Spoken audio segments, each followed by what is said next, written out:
মুখার্জি, যিনি ভারতের সংবিধান এবং ভারতবর্ষের অখণ্ডতার জন্য এই বাংলায় জন্মগ্রহণ করে নিজের প্রাণ দিয়েছিলেন, যাকে কাশ্মীরের জেলে রহস্যজনকভাবে কার্যত খুন করা হয়েছিল, এবং তার সেই যাত্রা যিনি সহযোগী ছিলেন, সেই মাখনলাল সরকার ৯৭ বছর বয়স হয়েছে তার, তিনি আজকের দিনে আমাদের এখানে এসে উপস্থিত হয়েছেন। শ্রী মাখনলাল সরকার তারপরে দিল্লিতে একটি দেশাত্মবোধক গান গাওয়ার জন্য দিল্লি পুলিশ তাকে গ্রেপ্তার করে। কংগ্রেসের সরকার নিয়ে যাওয়া হয় বিচারালয়ে।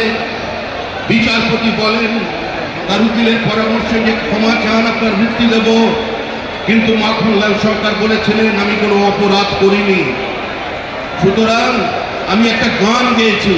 বিচারপতি বলেন তাহলে আপনি গানটা